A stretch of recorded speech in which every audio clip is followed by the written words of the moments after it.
Hello पिला माने welcome back to YouTube channel Odisha education platform. पिला माने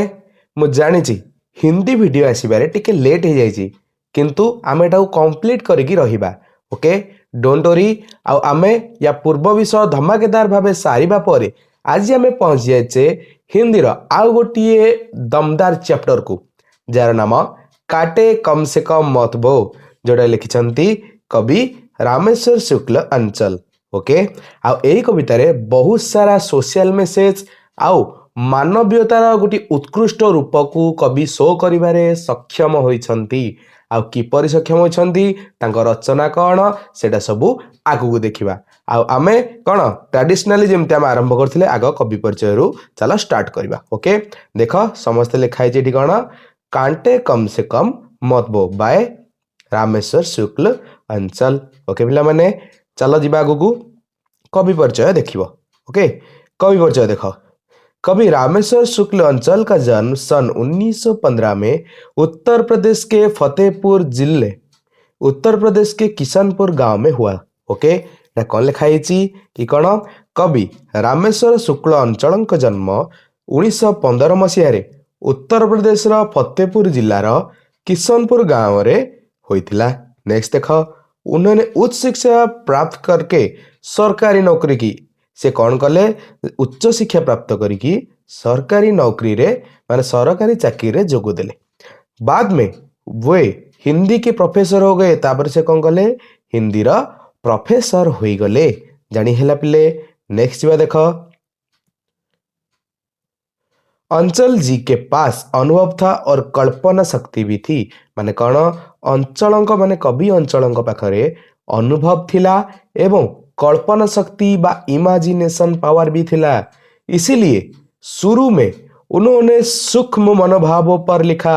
ओके तो तेणु सी आरंभ जो कले लिखार से प्रथमे सूक्ष्म मनोभाव उपर लिखिले छोट छोट मनर कथा विषय लिखिले। उनकी कविता में मानव और प्रकृति के सौंदर्य यौवन स्नेह प्रेम दुख दर्द के सुंदर और भावात्मक चित्र मिलते हैं। कौन है लिखा है तांका कविता रे मानव एवं प्रकृतिर सौंदर्य यौवन स्नेह प्रेम दुख दर्द सुंदर और भावात्मक चित्र मिलते माने कौन यही सब फिलिंग्स गुड़ाक तांका कविता रे कौन बहुत गभीर भावे से आलोचना करती। लेकिन कुछ दिनों के बाद उन्होंने जीवन के वास्तव रूप को लिखा। माने कौन से किछि दिन परे तांको एहसास हैला कि मते जीवन वास्तव रूप उपर लिखा पड़िबो। समाज में विषमता थी माने कौन समाज रे विषमता थिला अन्याय अत्याचार शोषण और असंतोष था। कौन अन्याय अत्याचार शोषण एवं असंतोष सबुआड़े थिला। तब उन्होंने इनके विरोध में आवाज उठाई तेबे जाइकी से सब अन्याय अत्याचार शोषण और असंतोष विरोध रे कौन आवाज उठेले मानवता का पक्ष लिया मानवतार पक्ष नेले शोषितों की वकालत की। माने कौन शोषित जो माने होतिले तांको पाई से किछि गोटे नुआ इनोवेटिव जिनस आनिले। अंचल जी छायावाद से प्रगतिवाद के दौर में आ गए। कौन अंचल जी छायावाद रु प्रगतिवादर दौर माने समय को बा जुग को आसिले। ओके देश प्रेम राष्ट्रीयता संस्कृति के गीत गाए देश प्रेम राष्ट्रीयता एवं संस्कृतिर गीत गाइबा को लागिले।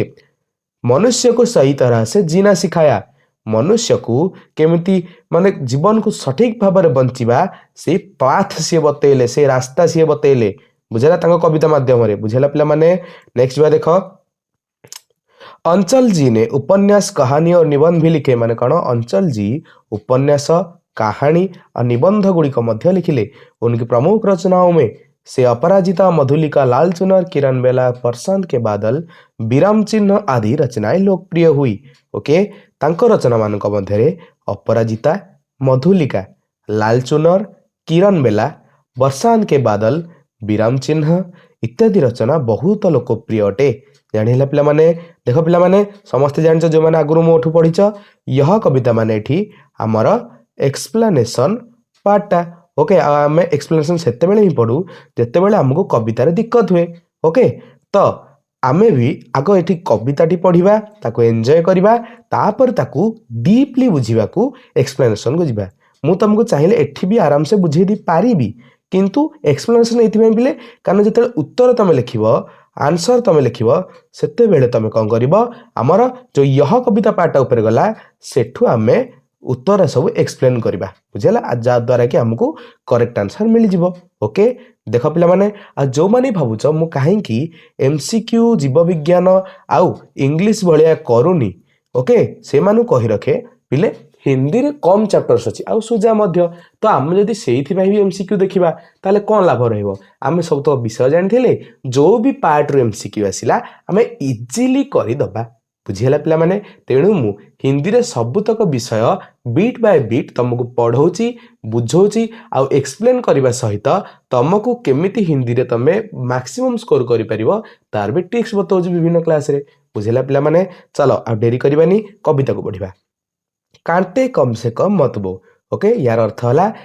कंटा केबे का पथरे कम से कम आम पकेबा नहीं जदि आम द्वारा किसी भी पारनी ताले आम कंटा एटलिस्ट क्या रास्ता रे बिछेबा नहीं ओके पिला माने चलो जीवा नेक्स्ट यदि फूल नहीं बो सकते तो कांटे कम से कम मत बो एठी कवितार फास्ट लाइन ही कवि कहले कि जदि तमे माने फूल कहा बो माने पोती पारिबनी बा ता रास्ता रे बिछेई पारिबनी ताले ता पई कांटे कम से कम मत बो माने कौन ता पई तमे कंटा भी बिछेबार तुमको कौन सी भी प्रकार अधिकार नहीं बुझीगला पिला माने नेक्स्ट बा देख हे अगम चेतना के घाटी कमजोर बड़ा मानव का मन ममता की शीतल छाया में होता कटुता का स्वयं समन ज्वालाएं जब धूल जाती है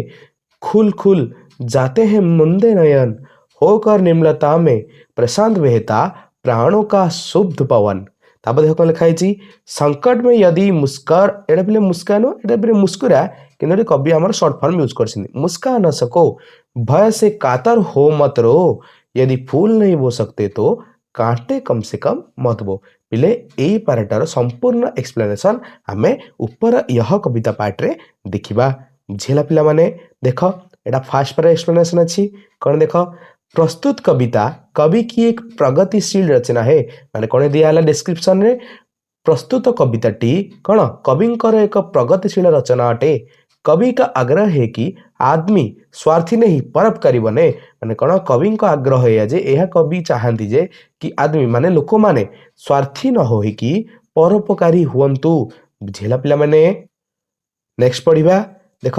वह दुखी नहीं दुख नहीं सुख दे से अन्य को दुख नुह सुख दो सुख न दे सके तो कम से कम किसी को कष्ट न पहुंचाए माने सुख जदि न दिया से न दे पारुची ताले कम से कम कहा मन रे से दुख बा कष्ट न पहुंचाऊ बुझीगला पिले इसीलिए कवि कहता है कि यदि तुम किसी के रास्ते पर फूल नहीं बो सकते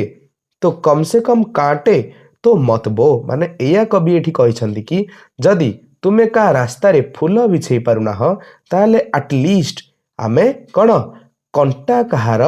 रास्ता रे बिछाइबा नहीं जानी हैला पिले नेक्स्ट जीवा अपने मन को अपने सुख दुख के चक्कर में डालकर छोटा ना करो माने कौन वर्तमान परिस्थिति रे तमे सुख के दुख भोगुच सेटा को मन रखिकी ता चक्कर रे पड़िकी निज मन को छोट कर नहीं दूसरे को स्नेह प्रेम और ममता की शीतल छाया में रखो अन्य मानक जी भी तुम सागर इंटराक्शन कर स्नेह प्रेम और ममतार शीतल छाया भितर रख जानी है पिले नेक्स्ट देख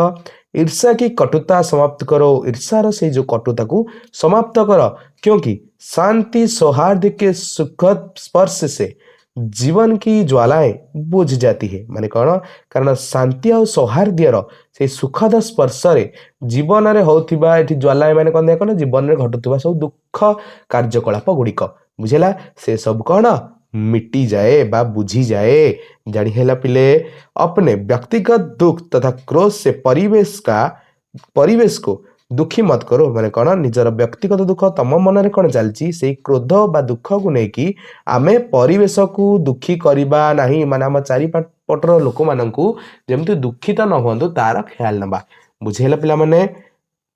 चलो नेक्स्ट देखिबा पढ़िबा आउ कौन बुझिबा हैला कौन दिखाई देख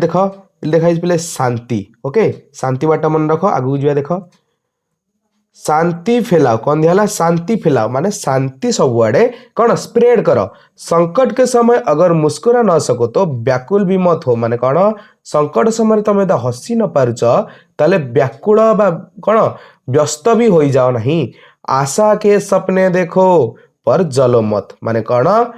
आशार तुमे स्वप्न देख किंतु कहार तरक्की को देखिकी जलिबा नहीं। बुझीगला शांति से उसे पाने की चेष्टा करो माने कौन शांति रे से जिनस किपरि अचीव करि हबो सेई जिनसटा को आमे फॉलो करिबा। बुझीला पिला माने एठी हमर फर्स्ट पाराटा सरी गला सेकंड पारा को जिबा चलो आ डेरी करिबानी। सेकंड पारा कोन लिखा है देखो। हर सपने पर विश्वास करो लो लगा चांदनी का चंदन मत मत याद करो मत सोचो ज्वाला में कैसे बीता जीवन इस दुनिया की है रीति यही सहता है तन बहता है मन। ओके के तो बढ़िया वर्डिंग लिखा है देखो सहता है तन बहता है मन मन रखी था गुड़ा। सुख की अभिमानी मदिरा में जो जाग सका वह है चेतन। वाह इसमें तुम जाग नहीं सकते तो सेज बिछाकर मत सो यदि फूल नहीं बो सकते तो कांटे कम से कम मत बो। बुझेला पिला माने केते ब्यूटीफुली लाइन सब एंड करले कवि सेकंड पारार। ओके देखि नबा सेकंड पारार किछ अछि कि ना तार थर्ड पारा अछि तो सेकंड पारा एठी हमर सरी गला एबे तार हमें एक्सप्लेनेशन ना देखि दबा। बुझेला पिला माने देखो पिला माने आमे जाए थे शांति से उसे पाने की चेष्टा करो ए टाइप ले सेकंड र किसी धाड़ी कवर कर नउची। चलो नेक्स्ट जीवा देखो। जो व्यक्ति दुख में भी जी सका वही सच्चा चेतन प्राणी है माने कौन जे व्यक्ति दुख रे मध्य भांगी न पड़िकी ताकू बंचिकी ताकू ओवरकम करके आगू को बढ़े सी हेला सच्चा चेतन वाला प्राणी। क्योंकि जीवन सुख और दुख दोनों से बना है माने कौन कारण जीवन सुख एवं दुख दुईटी जाकर समाहार अटे। सुख गोटे जदि जीवन गोटे सिक्का है सुख गोटे पट आ कौन दुख गोटे गोटे पटर माने कौन आमर रिफ्लेक्शन जानी है। तापर देखो कवि ने ठीक ही कहा है कि सुख की अभिमानी मदिरा में जो जाग सका वह है चेतन। बुझीगला एठी कवि सुख को मद्य सहित कंपेयर करछंती कौन कहछंती एठी कवि कहले सुख की अभिमानी मदिरा में जो जाग सका वह है चेतन माने कौन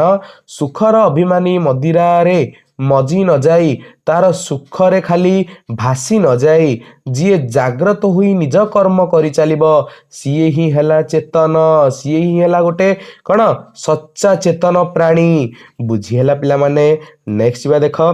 जीवन को जाकर भोगो सोकर उदासीन न हो जाओ। बुझेला माने कौन जीवन को तमे जाग्रत हुई बंच हे आजिकाली मानवगण ए जीवन को तुम्हें जाग्रत हुई भोग कर सोकर उदासीन न हो जाओ माने कौन आलस्य रे जीवन जापन कर नाही। आलस्य रे रहिकी निज काम न सारिकी उदास हवा अपेक्षा जाग्रत हुई निज जीवन र सबु कर्म गुड़ी को सबु कर्म गुड़ी को एकाठी सारी ताठू बलिकी खुशी आउ किछि न थाए एठी कवि एटा एक्सप्लेन करिसंती जानि हला पिले। तापर देखो ए जे हमर कोन रहिला सेकंड पारा रहिला बुझेला तापरे थर्ड पारा को जिबा आउ लास्ट पारा को बुझेला थर्ड ही लास्ट पारा देखो। पग पग पर शोर मचाने से मन में संकल्प नहीं जमता अनसुना चिन्ह करने से संकट का वेग नहीं कमता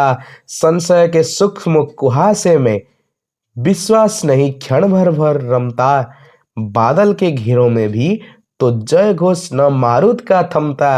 यदि बढ़ न सको विश्वासों पर सांसों के मुर्दे पर मत ढो यदि फूल नहीं बो सकते तो कांटे कम से कम मत बो। पिले देखि पारछ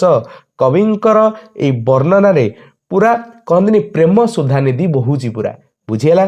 तांकर ए रचना रे तांकर ए जो लाइन्स रे